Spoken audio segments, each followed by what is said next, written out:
Hey there, this is Seth Waters from Channel 9 coming to you from Techorama in Belgium with a wonderful guest, Jef Staes. How are you doing, my friend? Well, it's always the same. Adrenaline before the keynote and then afterwards. That's right. So you had a keynote here. Tell us what you do, first of all, and then get into what your keynote was about. Well, what I do is like, I used to work for a big company, and a big company really had a problem with disruption. So, when I was working there, I left the company because I really had to follow my passion for my talents, Sure. like everybody does today. And so now I write books, give keynotes, always about the same subject. How can you change organizations, the culture of organizations, to embrace disruption, to embrace disruptive ideas, and to bring them to the market very fast? So that's my whole life. Now the thing about disruption is most of us, let's be honest, when we are on a specific path, disruption means you have to not only disrupt yourself, but it means you have to change your organization. People are very hesitant to change. How can people sort of reach this state of embracing this kind of change? It's very easy. It's just like you never, if you have a disruptive idea, never tell everybody to embrace this idea at the same time. And most of the companies have this problem. So they have a disruptive idea, say everybody has to follow. Well, if you do that, most of the people will be against the idea. Sure. Okay, so you have to find another way to become a disruptive organization. And the only way to do it, if I have a disruptive idea, can I use this? Absolutely. This is a disruptive idea. And so I'm a creative. So I have to start talking about my idea, pitch it. I have to tell stories about what is it, how is it. And it has to be so good that some people in the organization say, wow, I want to be part of the team that's going to make it work. Right. That's what I call the pioneer. So you don't work with everybody, you just tell your story, and your organization has to give people the freedom who have the passion and talent to work in it to come to you. That's agility. That's how you get this thing. And then if you have this idea with a team of what I call 3D smart, passionate, talented people who learn every day, it will going to work faster. You need less budget, less errors, and this is where you start. The moment it works, another group of people will say, hey, I never imagined that. Because most of the people don't like disruption, not because they don't want to, because they don't understand. I see. So you have to first make it work, and then you see that another group of people who were not really against it, but not pro, they will start to embrace it because then they see it. And these are the followers. So the followers are people who say they have to see it proof, and they will become part of the coalition. And then they will have the hard-headed people who are always against. They will be lonely, so they have to adapt. I see. So the biggest trick for me for disruptive or creating a disruptive culture is let people participate at the moment they are ready to participate. And that's interesting, right? Because like to be disruptive on an organizational level is difficult. You're saying that you want to sort of enlist the pioneers to help draw your vision, and then you get the followers after that. Yes. So this means that if you have, if you would have a portfolio of your company, you have to divide it. So if you're a business unit manager, CEO, and I would interview you about innovation and disruption, you would show me 3 drawers. In the first drawer, you have disruptive ideas which help you to become your mission. Right. So you would open the drawer and say, wow, very disruptive ideas. The second drawer are the drawer with the disruptive idea you're incubating. That's the second drawer. And the last drawer are the products which are in operations. So if I would be a CEO of a company, I would have 3 drawers. The biggest problem today with executives is that they are biased. So a lot of executives only are thinking about operations. What they have, yeah. What they have. And some executives are only thinking about this and this, but you only can survive today if you have a healthy 3 drawers. In every drawer there has to be something in it, and it has to go fast. So if you want to build a very innovative culture, you have 2 challenges. The first challenge is get disruptive ideas in the first hour. And the second challenge is do this fast, and that's agility. So it's very easy, but you need executives who are brave. You need a completely different kind of managers who are able to get people around an idea incubation, and you need complete other HR processes. Yeah. And so what I see is that most of the time organizations can't innovate because they don't have the right management culture and they don't have the right HR processes. And that's interesting, right? Because, I mean, I love the idea of having 3 drawers, because if you are, let's just say you build a point of sales application, which can be very boring. Yeah. If you only focus on, this is what we have. This is the problem. Yeah, you're never going to be able to say, we're going to revolutionize the way we do point of sales. And I think you're right, but because, and this is also existing now, because what I see now today, an example, you are an engineer, you have a very disruptive idea. This is your idea. You start to implement incubation, and then you go to operations. But most of the time, this is gone. So you end up with an engineer who had a very disruptive idea, but at the end you're just like every other organization, you're just in operations. So if you really want to build a really innovative organization, you have to make sure that all these 3 drawers remain. Full all the time. Yeah. And this is a conflict because in the early days, we talked about maturity of organizations. It says, you have an idea, you incubate them. So maturity meant you're going from there to there to there, and now you're an organization. Mm-hmm. This is wrong. Today you're a mature organization, what I call a 3D organization, if you have a culture where all these drawers are full. And that's completely different. That's interesting.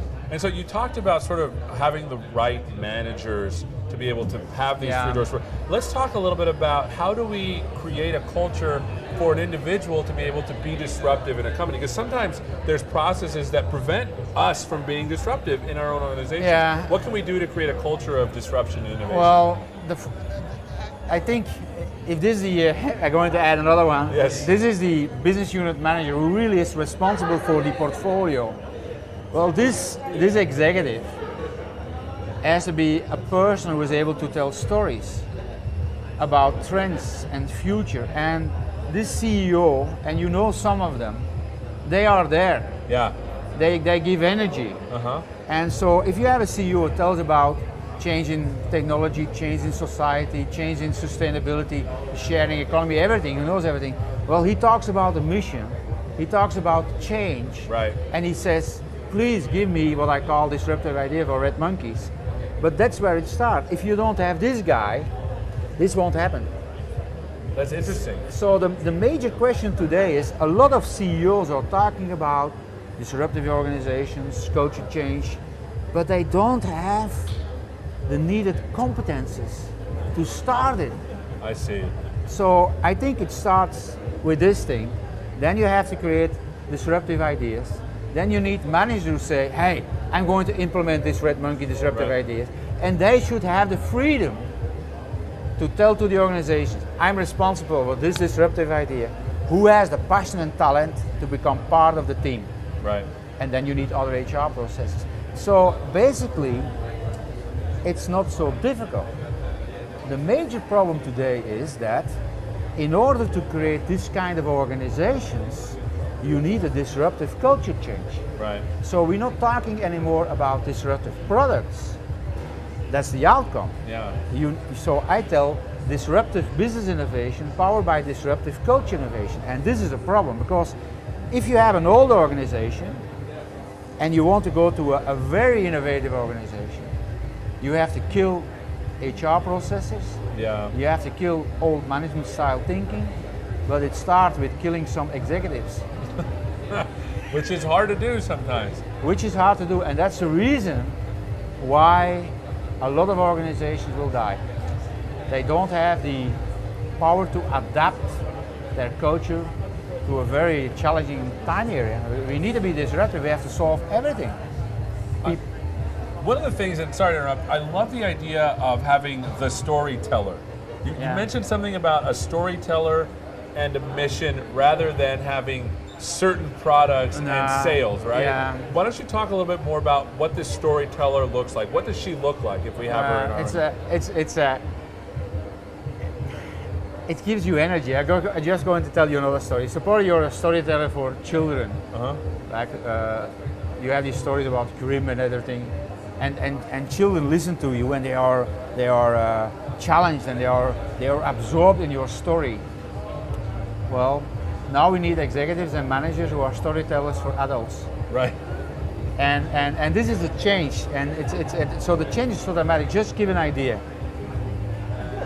When there was not so much change and not so much disruption, you need to be a manager based on your experience, right, your knowledge. So you became a manager when you became older, because you had to be the smartest guy in the room. Technically. So you got respect from your employees because you knew everything. But so the older you get, the more chances are that you became a manager and you go to the hierarchical level. But in this new time frame, we need storytellers. So now if you're a young person with a brilliant idea, you just need to tell stories. And then if you want to have people around you to make this idea work, they will come to you. Yeah. But you're younger than I think. I'm 59. But sometimes there are so many young people, 20, 30 or younger, with brilliant ideas that I, as an older person, want to work for them. So the whole age stuff in management is disappearing. It's being replaced by energy, and that's storytelling. That's amazing. So let's talk a little bit about, obviously you've worked with companies on this. Have there been success stories on how to disrupt culture? Because it feels like you can't just say, I'm going to be a disruptive company without effectively disrupting your process. Yeah, internally. well, what are some success stories that you've seen, or what are some changes that you've seen? It's going too slow. It's going much too slow. And I think I'm so passionate about this stuff. Yeah, I like it. I like to look in a crystal ball, seeing the future. But what I see is that there is something going to happen. The field of culture innovation or transformation processes is not standardized yet. Okay, we've done this in software. I've been a software programmer for years, but it boomed when we had a software language, right, like BASIC or iOS or Windows or whatever, doesn't care.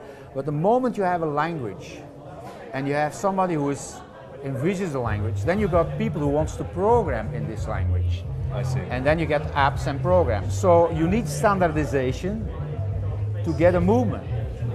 So what I predict is we will go to a standardization of culture innovation and management development. It's not standardized yet.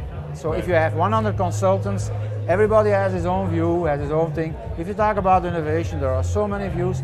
What I think is there will become a language which standardizes how do you manage, how do you do innovation, and the moment you do that, you reprogram your organization to a new organization.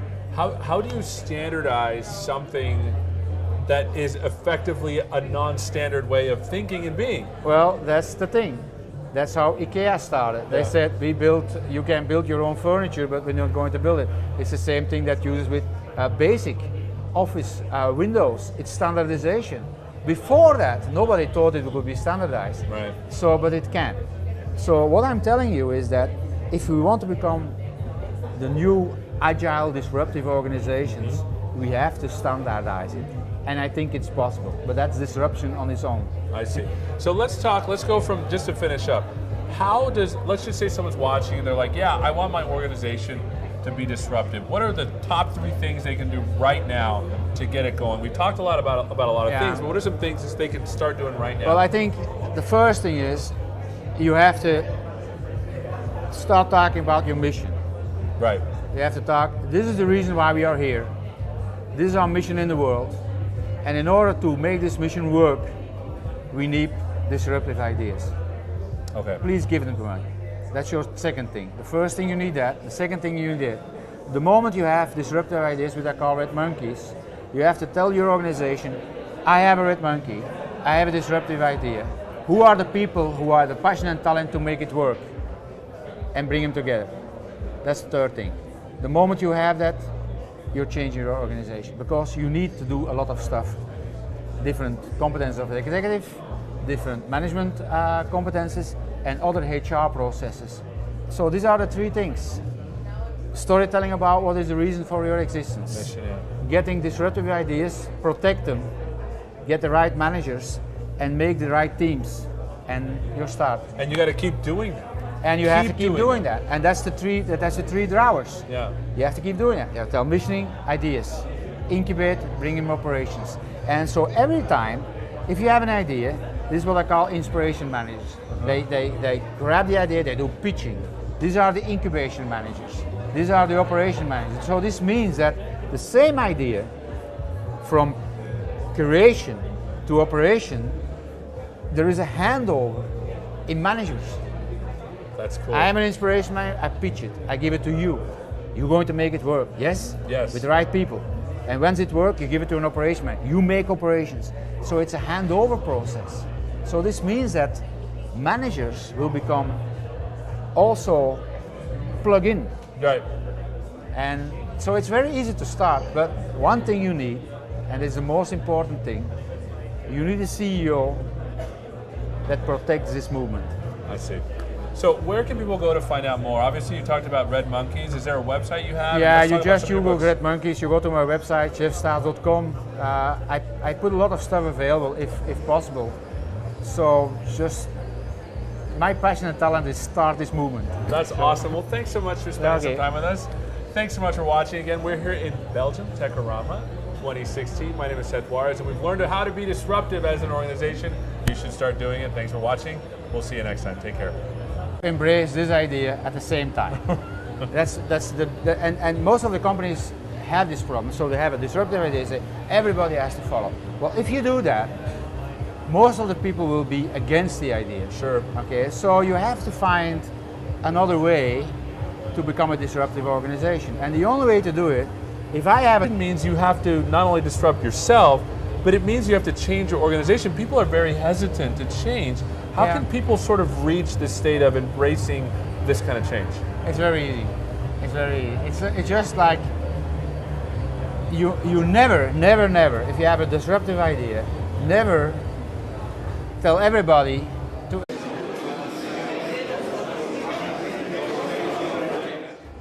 Hey there, this is Seth Juarez from Channel 9 coming to you from Techorama in Belgium with a wonderful guest, Jef Staes. How are you doing, my friend?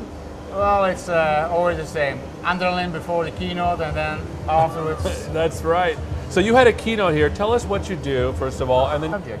How can you change organizations, the culture of organizations, to embrace disruption, to embrace disruptive ideas, and to bring them to the market very fast? So that's my whole life. Now the thing about disruption is most of us, let's be honest, when we are on a specific path, disruption, get into what your keynote was about. Well, what I do is like, I used to work for a big company, and a big company really had a problem with disruption. So, and when I was working there, I left the company because I really had to follow my passion for my talents, sure, like everybody does today. And so now I write books, give keynotes, always about the same stuff.